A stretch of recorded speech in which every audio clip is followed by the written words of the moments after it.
اللہ الرحمن الرحیم۔ تمام تعریفیں اللہ کے لیے، درود اور سلام محمد اور آل محمد کے لیے صلوات۔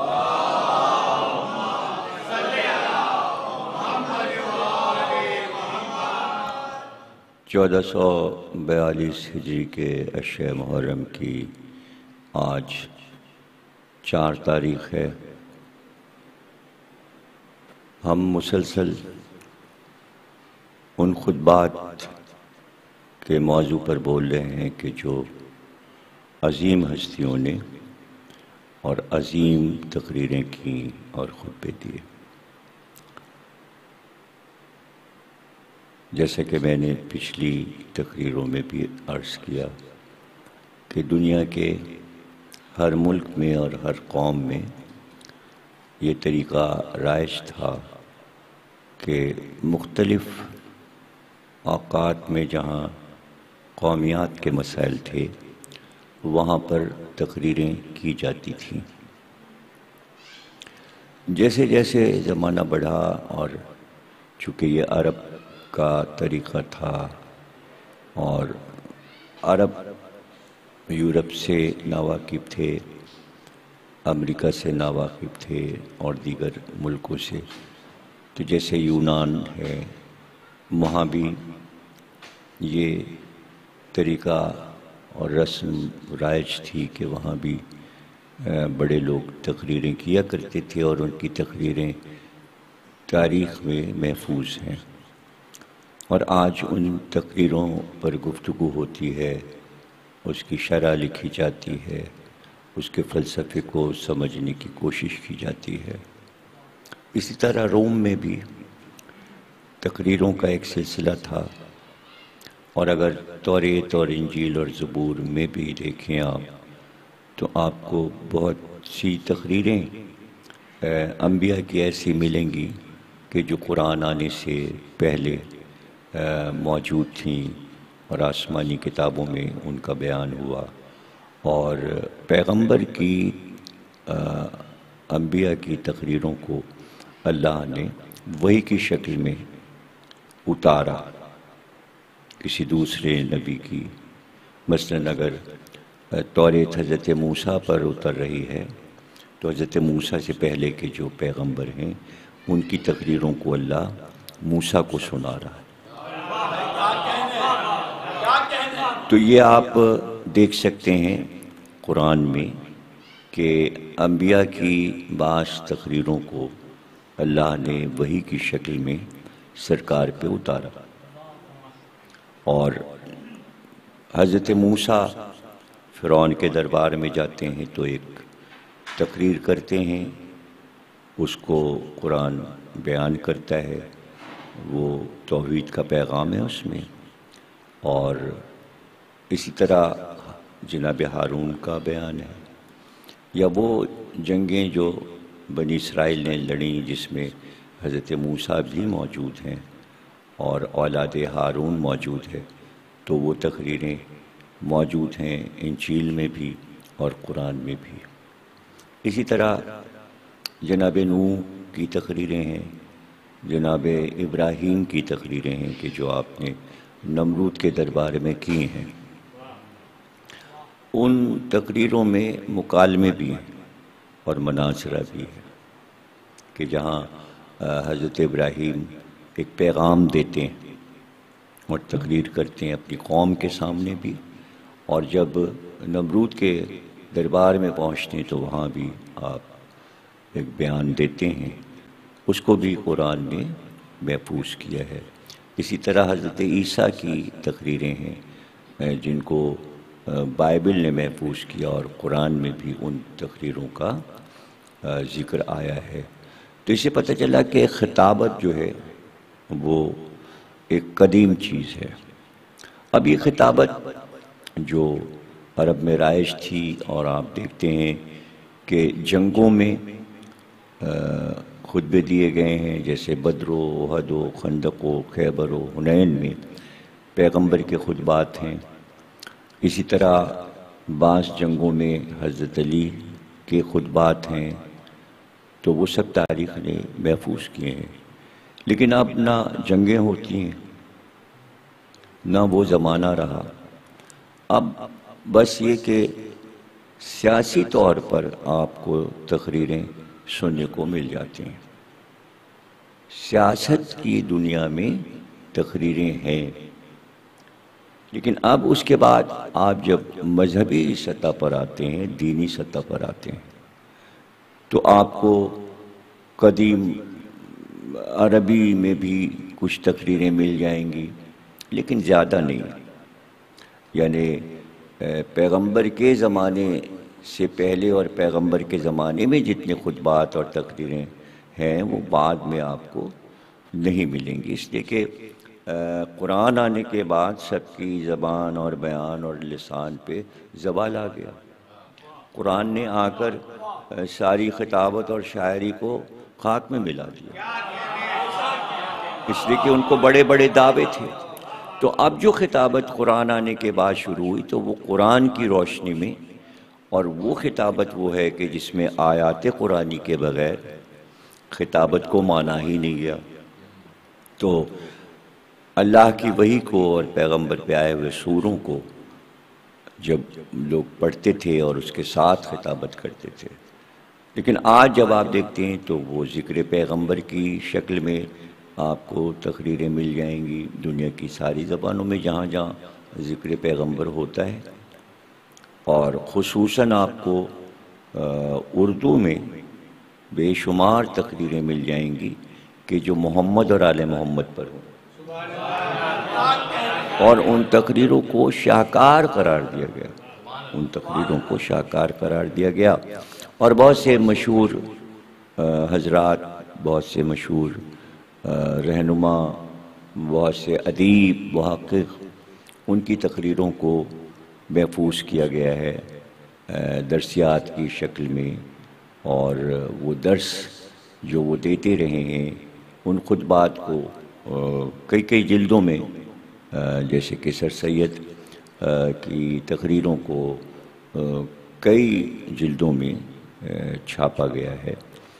لیکن ہم اردو میں ایسی کوئی کتاب نہیں پاتے کہ جس میں پیغمبر کی آمد سے پہلے جو تقریریں ہوئی تھیں وہ، اور آمد پیغمبر کے بعد کی تقریریں، اور ان سب کو ہم یکجا کسی کتاب میں دیکھ لیں تو ہمیں نہیں ملتا.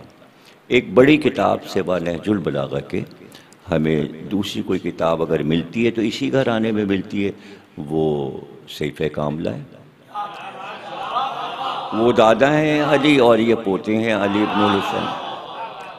اور اس کے بعد عربی میں امام حسین السلام کی تقریروں کو تو جمع کیا گیا ہے 2 جلدوں میں، لیکن اس کا ترجمہ نہیں ہوا. بہت ہی مختصر ترجمہ کبھی آج سے 50 برس پہلے کچھ مختصر چند تقریریں امام حسین السلام کی اردو زبان میں خطبات معلیٰ کے نام سے کبھی چھپی تھیں اور وہ کتب خانوں میں موجود ہیں. لیکن اس پر کام کرنے کی ضرورت ہے کہ ان خطبات اور ان تقریروں سے کتنا دین امت کو ملا، اور آج بھی اگر ان خطبوں کو بیان کیا جائے تو خطابت کی شان ظاہر ہوتی ہے. اور سب سے بڑھ کر جو اہم بات ہے کہ ان تمام خطبات میں کس کس طرح مسلمانوں کو توحید سمجھائی گئی ہے. توحید کو سمجھنے میں آسانی ہوتی ہے ان تقریروں کو اگر پڑھا جائے اور سنا جائے، چاہے وہ پیغمبر سے پہلے کی تقریریں ہوں یا مبعوث ہونے کے بعد آپ کے آغاز نبوت کے بعد کی تقریریں ہوں. تو چونکہ پہلے بھی اجداد پیغمبر کا یہ طریقہ تھا کہ پہلے حمد الہی کر لیتے تھے، تب کوئی بات جو کہنا ہوتی تھی تو اس بات کو شروع کرتے تھے. اور یہ کوئی ایسی بات نہیں ہے کہ یہ کتابوں میں آپ کو ڈھونڈنا پڑے، سب کچھ آپ کو عربی کی کتابوں میں مل جائے گا. اور جن لوگوں نے ان کتابوں کے ترجمے اردو میں کیے ہیں یا فارسی میں کیے ہیں اس میں بھی آپ کو بہت ہی آسانی کے ساتھ یہ چیزیں مل جائیں گی. تو اس سے آپ یہ اندازہ کیجئے کہ بھائی کس نے یہ بنیاد رکھی کہ جب عقد ہوگا اور نکاح ہوگا تو ایک خطبہ ہوگا. تو وہاں نکاح کے موقع پر بھی توحید کا ذکر ہو رہا ہے. تو کس شان سے سرکار دو عالم کا نکاح ہوا ہے کہ توحید کی چھاؤں میں نکاح ہو رہا ہے. اس لیے کہ دولہا بھی توحید کے گھرانے کا ہے اور دلہن بھی توحید ماننے والی خاندان کی ہے. اس لیے کہ جناب خدیجہ کے جو چچا ہیں ورقہ بن نوفل، وہ تمام کتابوں اور انبیاء کے صحیفوں کے عالم ہیں. انہیں ازبر ہیں تمام کے. جیسے حضرت ابو طالب کو توریت، زبور، انجیل سب زبانی یاد تھی. جہاں سے چاہتے ابو طالب توریت پڑھنے لگتے تھے اور انجیل پڑھنے لگتے تھے اور زبور پڑھنے لگتے تھے. عالم تھے ان کتابوں کے حضرت ابو طالب. اسی طرح جناب خدیجہ کا خاندان بھی ان علوم کا عالم تھا، اور یہ بہت کچھ ان آسمانی کتابوں سے انہوں نے اخذ کیا ہوا تھا. اور ان کو یہ پتا تھا کہ چونکہ ان کتابوں میں نبی کی آمد کا ذکر تھا، اس لیے یہ وہاں تک پہنچے ہوئے تھے کہ ایک نبی عرب میں آنے والا ہے.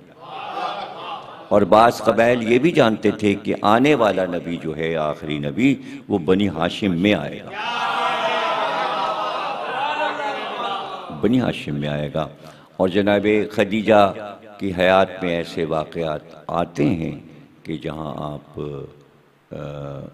عالم خواب میں بھی ہیں اور ایسا بھی محسوس ہوتا ہے کہ جیسے جاگ رہی ہیں.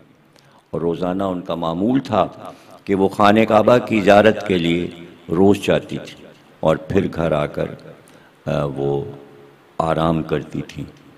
اور اس وقت وہ محسوس کرتی ہیں ایک دن کہ جیسے ان کے گھر کا صحن روشنیوں سے بھر گیا ہے، اور ایسا معلوم ہوتا ہے کہ آفتاب ان کے گھر میں اتر آیا ہے.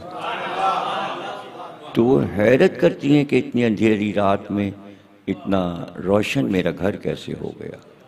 تو وہ خواب تھا یا بیداری میں انہوں نے ایسا دیکھا.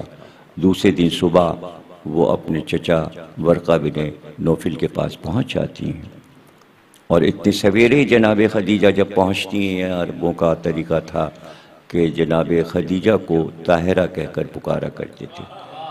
کبھی ملکۃ العرب کا نام نہیں لیا عربوں نے، بلکہ طاہرہ کہتے تھے. تو جناب ورقہ نے بھی کہا، طاہرہ آئیں اتنی سویرے، کیسے تشریف لے آئیں؟ تو کہا کہ چچا میں نے ایسا محسوس کیا ہے یا خواب میں دیکھا ہے، جب میں خانہ کعبہ کی زیارت کر کے گھر آئی تو میرے گھر میں سورج اترا ہے. تو ورقہ بن نوفل کہتے ہیں، خدیجہ وہ آخری نبی آنے والا ہے، اور تمہارے گھر میں آفتاب کا نزول یہ بتا رہا ہے کہ تمہاری شادی اس سے ہوگی. اس نبی سے تمہاری شادی ہوگی. تو میں تم سے یہ کہنا چاہتا ہوں کہ جب تم اس آخری نبی کی زوجہ ہو جانا تو یہ خیال رکھنا کہ شافع محشر بھی وہی ہوگا. محشر میں شفاعت کی منزل پر وہی آئیں گے. یہ منصب بھی ان کو ملنے والا ہے، اس لیے کہ میں نے آسمانی کتابوں میں پیغمبر کی یہ پہچان بھی پڑھی ہے کہ اللہ انہیں محشر میں شفاعت کی منزل پر لائے گا. تو تم کیا دل پر لائے گا، تو تم کیا اس پیغمبر سے میری سفارش کرو گی؟ یہ وہ باتیں ہیں کہ جن سے پتہ چل رہا ہے کہ توحید کے لیے کتنے راستے ہموار کر رہا ہے خدا ان ہستیوں کے ذریعے. کیوں؟ اس لیے کہ اللہ جانتا ہے کہ جب اعلان کریں گے وہ توحید کا تو پورا عرب خلاف ہو جائے گا، دشمنیاں پھیل جائیں گی. تو کچھ ایسے لوگ ہوں کہ جن سے پیغمبر ان بیانات کو سن کر تسلی حاصل کریں کہ کچھ تو لوگ ایسے ہیں. تو اس میں ایک کتنا روشن چراغ حضرت ابو طالب ہے. جہاں قولوا لا الہ پہ اتنی مخالفت ہو رہی ہے مکے میں، تو وہاں گھر میں تو نبی کو یہ سکون ہے کہ گھر میں کوئی مخالف نہیں ہے.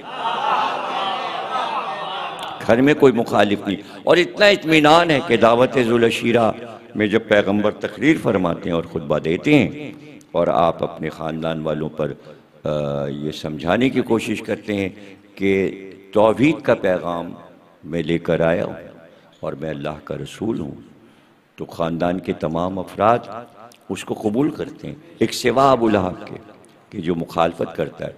تو اس کی مخالفت پر پیغمبر گھبراتے نہیں، اس لیے کہ پیغمبر کو یہ پتہ ہے کہ ایک چچا ابو طالب جیسا موجود ہے کہ جو تمام باتوں کو جانتا ہے اور توحید کے رازوں کو بھی جانتا ہے، اور اس آنے والی نبوت کے بارے میں بھی چچا کو معلوم ہے. یہ چچا بھتیجے کی باتیں ہیں، اور اس کو آپ جب اگر لائٹلی کسی سے زبانی سن لیا کہ بھئی ابو طالب کس منزل پر تھے، زبانی سننے کی ضرورت نہیں ہے. آپ کتابوں کو چھان ماریے، تحقیق کیجئے کہ پیغمبر کے اجداد کس منزل پر تھے اور وہ کیا کیا دے کر گئے. ایک جناب کلاب کی تقریریں ہیں، اگر آپ اٹھا کر دیکھیے تو جو انہوں نے اپنے قوم کو مخاطب کیا ہے اور جو خطبات دیے ہیں، تو اس میں آپ نے یہ بتایا ہے کہ میں نے تمہاری آسانی کے لیے ان مہینوں کے نام رکھ دیے ہیں. یعنی رومی مہینے چلتے تھے، ایرانی مہینے موجود تھے، لیکن عرب میں مہینوں کے نام نہیں تھے. یہ سارے نام جد پیغمبر جناب کلاب نے رکھے، اور اس طرح رکھا کہ آج جب اس کی تشریح ہوتی ہے تو دین کی عظمت معلوم ہوتی ہے. محرم نام رکھا، احترام کا مہینہ. سفر نام رکھا، سفر اسفر سے ہے یعنی زردی سے ہے. تو جب خزاں کا موسم ہوتا ہے اور پتے خشک ہوتے ہیں تو اس کو سفر کہتے ہیں، اس لیے اس مہینے کا نام سفر رکھا. پھر خزاں کے بعد بہار آتی ہے، اس لیے سفر کے بعد بہار کا پہلا مہینہ ربی کہتے ہیں بہار کو. تو اول بہار ربیع الاول. پھر دوسری بہار پہ بہار آتی ہے تو ربیع الثانی. بہار کے 2 مہینے گزر جاتے ہیں تو پانی منجمد ہو جاتا ہے، پانی جم جاتا ہے. جمادی کہتے ہیں جمنے کو. تو جب برف ہوتی ہے تو 2 مہینے جمادی الاول اور جمادی الثانی برف جمنے کے 2 مہینے ہیں. اور اس کے بعد رجب نام رکھا ترجیب سے کہ ایک نہر ہے جنت میں بہتی ہے جس کا نام رجب ہے، اور اسی لیے رجب کے معنی ہے احترام، تعظیم. تو ترجیب سے لفظ ہے، ترجیب کے معنی ہے احترام کرنا. تو رجب تعظیم والا مہینہ قرار پایا. اور وہ چونکہ دادا نام رکھ رہا ہے تو اسی تعظیم والے مہینے میں علی تشریف لا رہے ہیں دنیا میں، خانہ کعبہ میں آ رہے ہیں.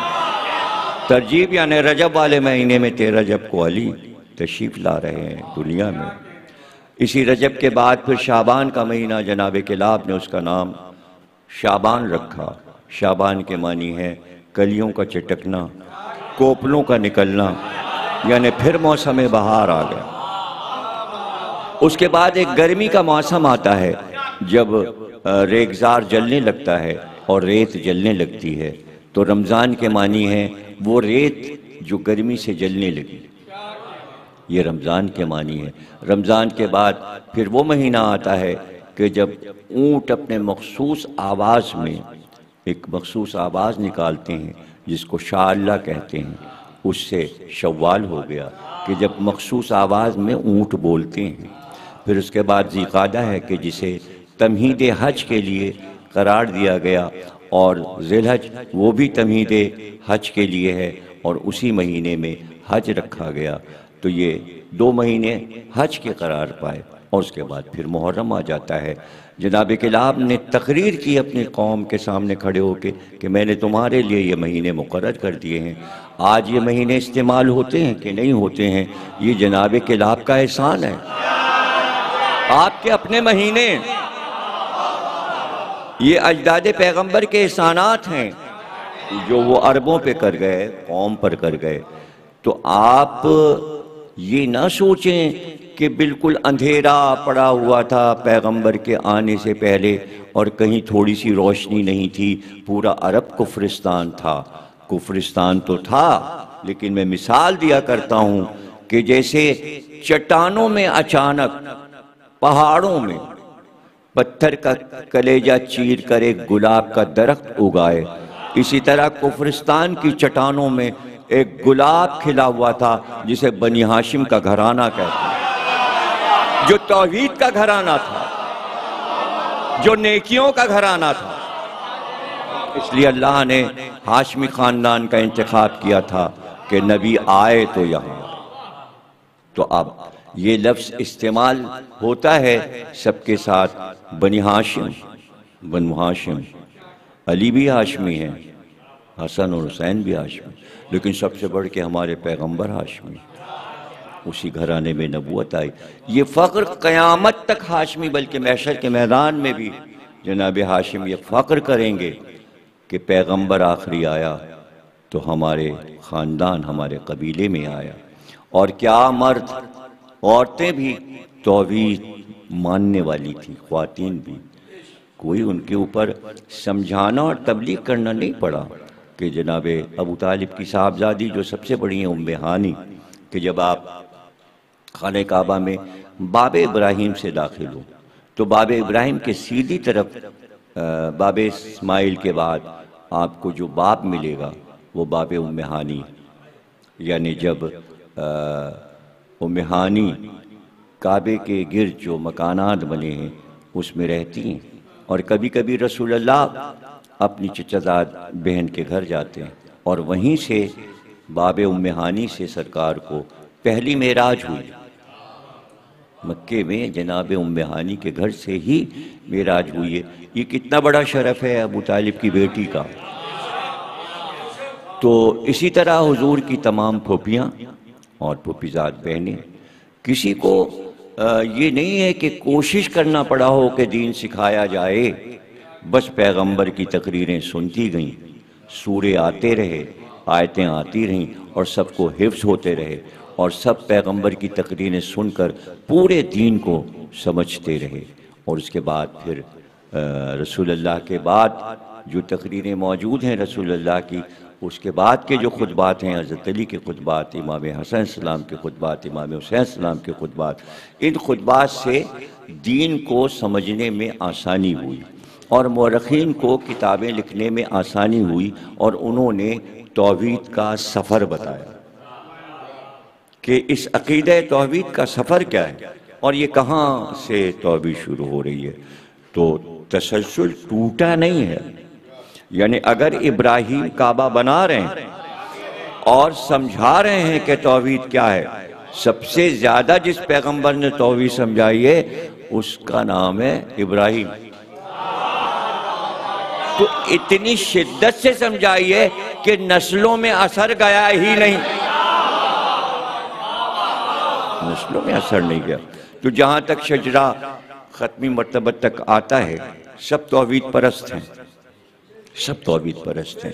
لفظ کفر اور کافر تو اس گھرانے کے لیے کبھی استعمال ہی نہ کیجیے، احتیاط کریں، احتیاط کریں، اس لیے کہ اگر آپ اسٹوڈنٹ کو، نئی نسل کو سکھانا چاہتے ہیں، اگر آپ ایسی بات کریں گے تو پھر وہ شکوک اور شبہات میں مبتلا ہو کر دین سے دور چلا جائے گا۔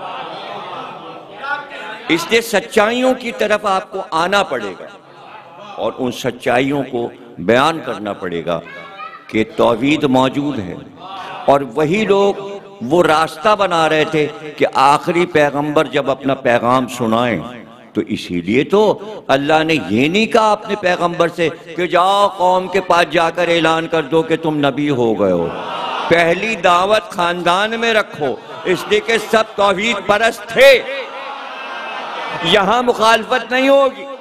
لیکن اگر اچانک مکے کے کسی مقام پر جا کر تقریر شروع کرتے تو کیا ہوگا؟ ابھی تو مختصر سی بات کہی تھی اور مختصر سی بات پوچھی تھی کہ تم مجھے صادق سمجھتے ہو اور امین سمجھتے ہو، اے لوگوں اگر میں تم سے یہ کہوں کہ اس پہاڑ کے پیچھے ایک لشکر چھپا ہے، یقین کرو گے؟ سب نے کہا آپ نے کبھی جھوٹ بولا ہی نہیں، آپ تو صادق ہیں، کیوں نہیں کریں گے؟ تو آپ نے کہا سنو، قولوا لا الہ، کہو کہ اللہ ایک ہے۔ لیجئے ابھی جو کہہ رہے تھے صادق ہیں، بات کا یقین کریں گے، وہ سب پھر گئے۔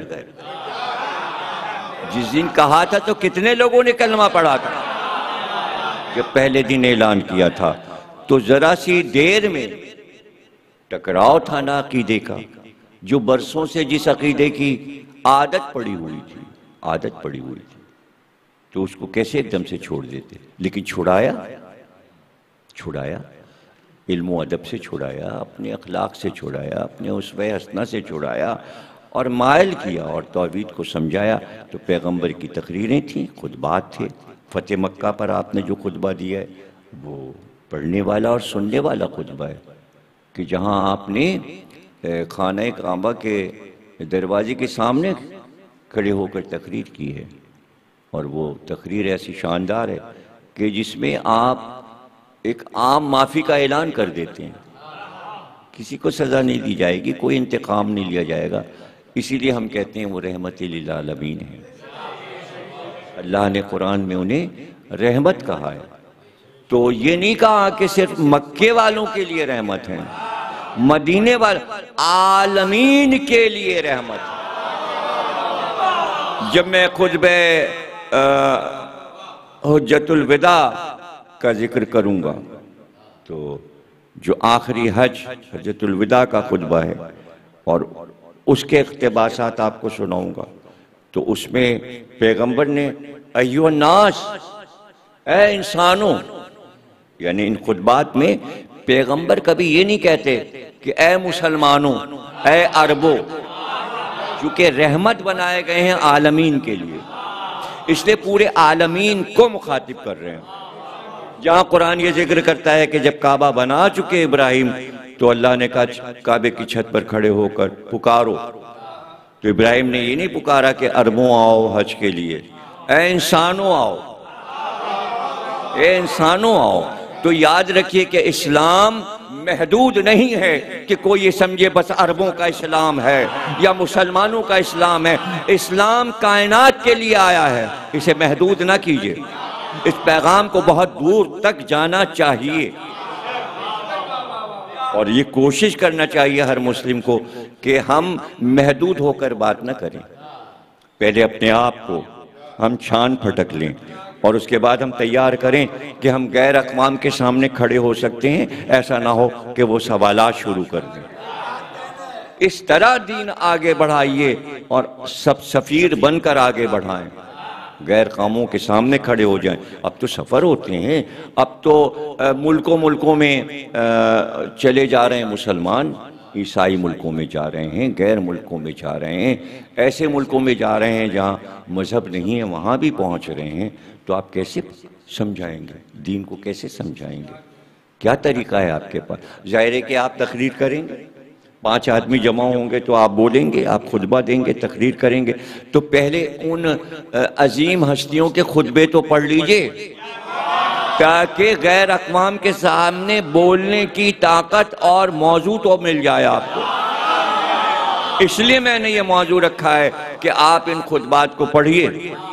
جب آپ کو غیر اقوام کے سامنے کہیں کسی ملک میں بولنا پڑے تو کس طرح بات کریں، کیسے انہیں سمجھائیں کہ دین کی حقیقت یہ ہے؟ تو انہی خطبوں کو سنیں۔ تو حضرت ابراہیم پکارتے ہیں، انسانوں کو پکارتے ہیں، آؤ حج بیت اللہ کے لیے آؤ۔ کیوں؟ اس لیے کہ اللہ نے حضرت ابراہیم کے لیے جب مخاطب کیا ہے اور جب قربانی کو قبول کیا ہے، حضرت اسماعیل کی قربانی کو جب دے چکے ہیں حضرت ابراہیم، اور اللہ کہتا ہے ہم نے قربانی کو قبول کر لیا، تم کامیاب ہو گئے، تو اس کے بعد اب تحفہ دیا اور انعام دیا، اور انعام یہ ہے کہ انی جاعلک للناس اماما۔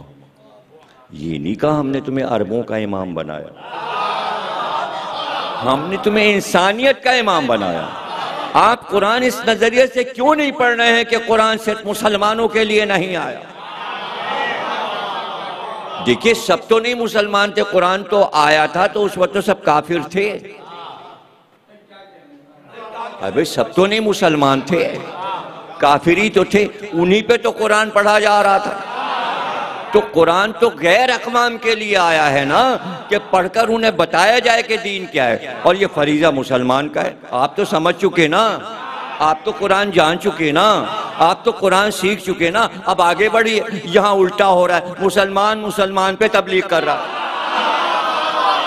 قرآن کہہ رہا ہے غیر اقوام پہ جا کے تبلیغ کرو، یہاں اپنوں پہ ہر ایک تبلیغ کر رہا ہے۔ نکلیے اس جنجال سے نکلیے، ایک دوسرے کو نہ سکھائیے۔ پڑوسی کے پاس چلے جا رہے ہیں، اسلام معلوم ہے، وہ کہہ رہے ہیں ہم تم سے زیادہ جانتے، تم کہاں سے آ گئے؟ تو پھر فائدہ اس طرح کی بات کرنے کا کیا فائدہ؟ آپ کیا کسی کے دل کا حال جانتے ہیں کہ کون کتنا علم رکھتا ہے؟ ظاہر ہے کہ عالم کی شان یہ ہوتی ہے کہ وہ اپنے علم کو ظاہر نہیں کرتا۔ عالم اپنے منہ سے یہ نہیں کہتا کہ میں عالم ہوں۔ امام محمد باقر علیہ السلام کی تقریر ہے، اور راہب کے سامنے اس کے دیر میں آپ گئے ہیں تبلیغ کرنے کے لیے، اور وہ خطبہ دیتا ہے، وہ بھی تقریر کرتا ہے، اور پھر اس کے بعد امام کا خطبہ ہوتا ہے۔ تو جب بتاتے ہیں امام کہ میرا تعلق دین محمدی سے ہے، تو وہ پوچھتا ہے کہ آپ اس قوم کے جاہلوں میں ہیں یا اس قوم کے عالموں میں ہیں؟ تو اب آپ جواب دیکھیے گا کہ انہی چیزوں سے آپ کو سیکھنا ہے، تمام مسلمانوں کو انہی باتوں سے سیکھنا ہے۔ تو امام نے یہ نہیں فرمایا کہ میں عالموں میں سے ہوں، یہ اپنے منہ سے بڑائی ہو جاتی۔ کہہ سکتے تھے ساری دنیا سے بڑے عالم تھے اس وقت، ان سے اوپر کون عالم تھے؟ علوم آل محمد کے وارث تھے، قرآن کے وارث تھے، لیکن یہ کہا راہب سے کہ میں اس قوم کے جاہلوں میں سے نہیں ہوں۔ تو راہب کو بھی یہ پتا تھا کہ حصوں میں لوگ بٹے ہوئے ہیں، ظاہر ہے کہ ایمان لانے والے سب برابر نہیں ہیں۔ قربان کر دینا چاہتی ہے، مودت کا مرکز حسین ہے، قربہ حسین ہے، تو ہر بیوی چاہتی ہے کہ ہم صدقے کر دیں اپنی اولاد کو، اور یہی ہوا کہ بار بار حضرت زینب پوچھتی ہیں اون محمد تم اب تک کیوں نہیں گئے؟ مسلم کے بچوں کے لاشیں آ گئے اور اب تک تم جان دینے نہیں گئے، میدان جنگ میں نہیں گئے۔ تو بچے یہ کہتے ہیں مادر گرامی جب جانا چاہا، قدموں پہ گر گر کے ہم نے اجازت مانگی، ماموں اٹھا کے گلے لگا لیتے ہیں اور کہتے ہیں ہم جانے نہیں دیں۔ تم میری بہن کے جگر کے ٹکڑے ہو، اس کا کیا حال ہوگا اگر تم تلواروں میں اور برستے تیروں میں چلے جاؤ گے، تو میری بہن زینب کا کیا حال ہوگا؟ تو جب اون محمد یہ کہتے ہیں تو بچوں کو دونوں ہاتھ پکڑ کے کھڑی ہو گئیں اور فضت سے کہا ذرا بھائی کو بلاؤ۔ اب جو حسین آئے تو بچوں کا ہاتھ تھام کر بھائی کے گرد 7 بار پھرے۔ زینب یہ کیا کہ آج مصیبت کا دن ہے، اور میں نے مادر گرامی سے سنا ہے کہ اگر کوئی بلا اور مصیبت کا دن ہو تو صدقہ نکال دینا، بلا چلی جائے گی۔ تو میں نے اون و محمد کو آپ پر سے صدقہ کیا ہے، اب ان کو آپ اجازت دیجئے۔ کہتے ہیں کہ صدقہ کرنے کے بعد گھر میں نہیں رکھا جاتا، بچوں کو جانے دیجئے۔ اللہ اکبر، کیا دل تھا، کیا ہمت تھی، کیا جرأت تھی کہ حضرت زینب نے در خیمہ سے کھڑے ہو کر اون محمد کو گھوڑے پر سوار ہوتے ہوئے دیکھا۔ میدان میں دونوں بچے گئے، رجز پڑھا، حملہ کیا، بہادری سے لڑے۔ رجز میں یہ کہا کہ میرا دادا بھی شجاع تھا، میرا نانا بھی شجاع تھا، میرے دادا جعفر طیار تھے اور میرے نانا علی مرتضیٰ تھے، ہمارے پاس انہی کی سخاوت اور شجاعت ہے۔ حملہ کیا اور لشکر والوں نے گھیرا ہے، دونوں بچے زخمی ہو کر گھوڑے سے گرے ہیں۔ حسین گئے ہیں، ساتھ میں عباس بھی ہیں، علی اکبر بھی۔ ایک بچے کی لاش عباس نے اٹھائی ہے، ایک کا لاشہ علی اکبر نے اٹھایا ہے، اور جب خیمے میں دونوں بچوں کی لاشیں آئی ہیں تو حضرت زینب سجدے میں جھک گئیں، پروردگار تیرا شکر ہے کہ تو نے میری قربانیوں کو قبول۔ بار لاش عبادت کو قبول فرما، ہمیں کوئی غم نہ دینا سوا غم حسین۔ بحق محمد اور آل محمد ہمارے ملک کی حفاظت فرما، سرحدوں کی حفاظت فرما، ملک میں بسنے والے رہنے والوں کو ہر بلاؤں اور مصیبتوں سے دور فرما۔